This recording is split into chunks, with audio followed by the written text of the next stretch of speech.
Today we are in a mass extinction. Science has recognized. And the significance is it's human behavior that is manifesting this. And what we have to recognize is we have to change our consciousness and our behavior, because our collective consciousness is unfortunately not supporting our viability on this world. When you're in fear, you shut down the growth and maintenance of the body. It's the fear of death is the problem that we must deal with today. We're going from a Darwinian view where there's a struggle, a competition for survival, and it's a very stressful world, to a new world of understanding, a new evolution that recognizes evolution isn't based on competition, it's based on cooperation.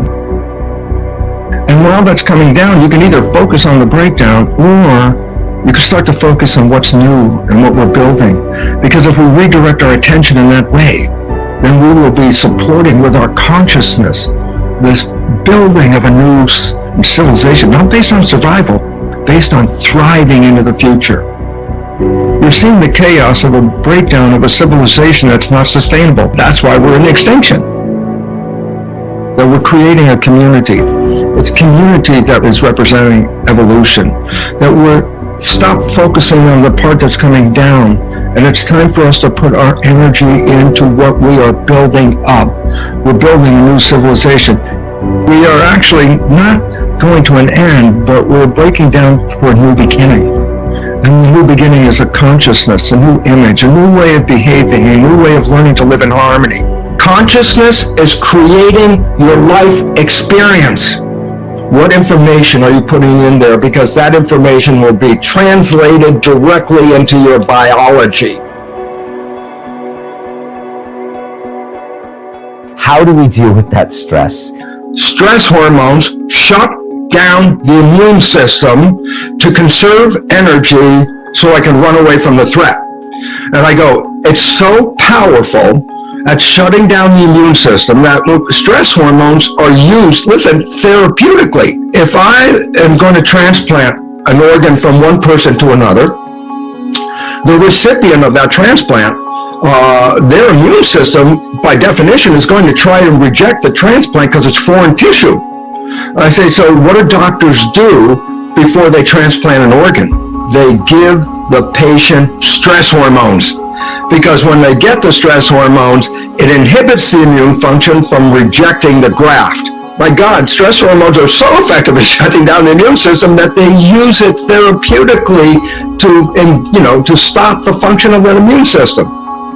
Now we're in these strange times as well, that our stress has been exacerbated, not just by the news, but the lockdown and even more.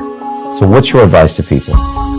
Well, the first straightforward advice is this. We have to maintain our physiology and our health. You know, it's not that difficult. Eat food that is good for you. Not industrial farm, but organic, natural, healthy food. Industrial farm food is loaded with chemicals that influence our system in a very negative way. All you have to do is look at a farmer out there in those industrial farms spraying the crops. They're all wearing hazard suits. So taking care of your nutrition, number one, is important because we nourish ourselves. And if you shorten the supply of nourishment, of course you're going to be open to sickness. Number two is to take advantage of vitamins and supplements and things to support us because our food isn't that great. Anything we can do outside to enhance our immune system, and let me just add, especially vitamin C. When we support ourselves that way, we strengthen the immune system. And then third thing, watch what you're thinking. Because the moment you are thinking of stressful things like, oh my God, I'm not working for weeks and on my job, my salary, do I have any money? Fear comes from that. Can I pay the rent? Am I going to die? Of course, fear comes from that. And I go, these fears are the primary things that inhibit the function of the immune system. It's the fear of death is the problem that we must deal with today. The cells in my body are in a skin-covered petri dish. They're responding to the chemistry of the blood, which is the culture medium, which determines their fate. And then all of a sudden, the most important question, there's two, who's the chemist that puts the chemistry into that blood? The answer is the brain. And then comes the most important question of all. What chemicals should the brain put into the blood? Because if you change the chemicals, you change the fate of the cells. So here's the answer. Whatever picture you hold in your mind, the brain translates that picture into chemistry that complements that picture and puts that chemistry in the blood, and the body responds to the picture in your mind. And I go, why is that relevant? I said, well, I could have a picture of health, or I could have a picture of fear. I say, well, that's different chemistry. When you're in love, the brain releases love chemistry, which is like dopamine, pleasure. That's why falling in love, oh, it's so great, it's pleasure. It also releases oxytocin, which bonds you to the source of your love. But the big one is this. Growth hormone is released into the blood when you're in love. Then tell me, what is the consequence of a picture of love? I said, the chemistry of the body provides extreme health. I said, well, what's the chemistry that comes out in fear? None of that love chemistry is coming out here. A picture of fear in my mind causes stress hormones, cortisol, things like that, and factors that shut down the immune system. They're called cytokines. And so the blood of a person in love has a different chemistry than the blood of a person in fear. The thing that people have to understand is this. This is like, now comes the critical moment of what? And I say, a cell can be in growth, or a cell can be in protection, but a cell can't be in both at the same time. Growth, I move to a stimulus, like someone I love or something I like, I move to it, and I'm open. I take it in. Love, I want to be open. I want to assimilate it. You know, joy, I want it open. I want to take it in. I say, what about protection? I go, oh, if there's a stimulus out there that you are in fear of, you don't go to the stimulus, you go away from the stimulus.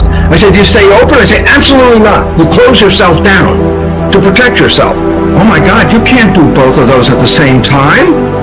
And all of a sudden you start to realize our biology is now based on whether we're open to be in love or we're closed because we're in fear. And I say, well, here we are today, ladies and gentlemen. This is the state of fear that is compromising not just your growth and maintenance of your body, but it's shutting off your immune system, opening us to disease.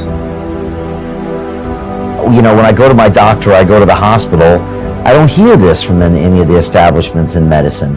I never hear it's all about chemistry and biology, and no one would ever dare say that my feelings about something, that my visualizations in my life might affect my biology. Why is that? The reality is, epigenetics is a new science. It's from 1990. Is it in the medical school curriculum? Only within the last couple of years. So I say any doctor who got trained previous to 2 years ago or so has very little of any information about epigenetics.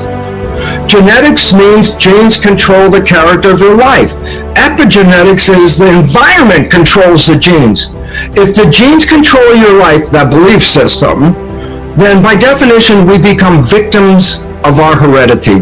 There's a cancer gene in my family and I'm going to get the cancer. Cardiovascular, my father died when he was 49, my grandfather died when he was 51. Oh my God, I have those genes, I'm going to die at 50. And now the new science, epigenetics, say, no, this is completely false. The environment and our consciousness is controlling this. And I say, why is it relevant? If you want to change your biology, then change your consciousness. You don't have to change your genes. The genes aren't in control. With every gene you have in your body, a gene is a blueprint. For every gene blueprint in your body, I can make over 3,000 different versions of the protein from the same blueprint based on the way I respond to life. The genes are just the blueprints. How you use the blueprints and how they're going to function is not based on the genes. It's based on the consciousness. The revolution is, am I controlled by my genes or do I control my genes? The difference is, now that we know we control our genes, and all of a sudden, instead of being victims of our heredity, by definition, we are masters of our heredity because our consciousness can take any gene and make any kind of copy out of it, a copy that gives me health from the gene blueprint, or based on how I perceive the world and I'm not happy or I'm stressed out, I can make a protein that will take away my health.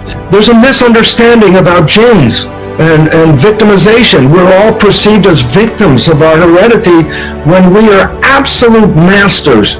We control our genetics, and that's the most important fact that people have to understand.